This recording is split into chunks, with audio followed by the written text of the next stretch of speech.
You're listening to Player Development, a channel focused on the intersection of sports and character growth. Please like and subscribe to support the stories being shared, the growth of our listeners, and to stay up to date with our latest content. Hey everyone, it's Isaiah again, and we're here to talk again about our relationship with sports as consumers, as athletes, as coaches, whatever level of sport that we participate in. And today we're talking about something that recently broke within the NFL. Of course, I'm talking about Jon Gruden's emails that turned up as the league was investigating the Washington football team. So what they found in these emails was evidence of sexist remarks, racist remarks, derogatory statements about seeking player safety, and about sexual minorities as well. Just a lot of problematic statements. And these emails are written to other power brokers in the NFL, other executives, other decision makers and managers. Of course, Gruden has since resigned from his position as the head coach of the Raiders, and he's put out an apology saying that there was no harm meant by his comments, which I don't quite understand. I don't know how you make these remarks and have no harm meant behind them. Even if theoretically no one was offended by these comments, it points to a culture within the decision-making group of the NFL, the owners, the executives, the coaches, that perpetuates exploitation of women, of people of color, of sexual minorities. And so how do we think about this in terms of our relationship with sports? And this is very challenging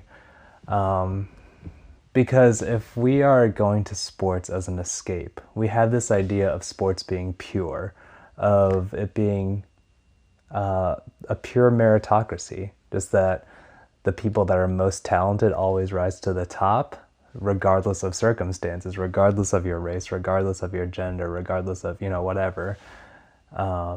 And this investigation, these emails really turn that on its head. We expect sports, especially pro sports, to be an institution that's free of the biases and the corruption and stuff that plagues our daily lives.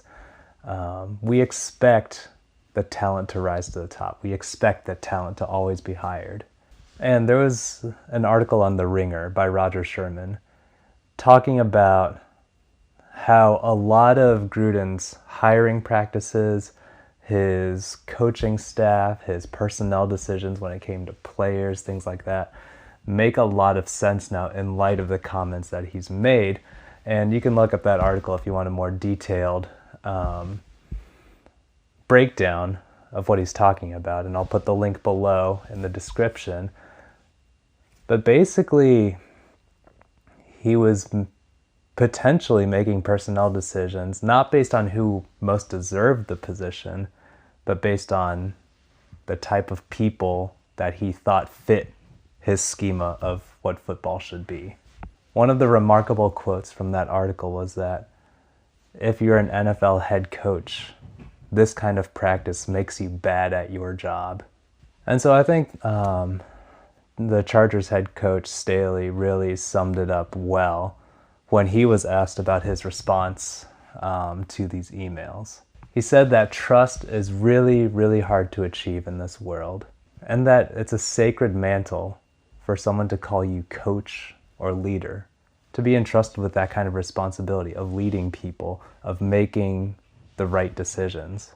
And so what's the takeaway from this? Obviously, for most of us, we're not the power brokers. We don't have the money as a general whole to influence and change the culture around pro football. But as consumers, we can approach sports and the NFL with a critical eye. We don't assume that sports is just this pure institution, but because it's populated by humans with biases, it's made up of systems designed by humans that there are biases intrinsic to that institution, and there are failings, and there's going to be corruption, and there's going to be problematic use of power.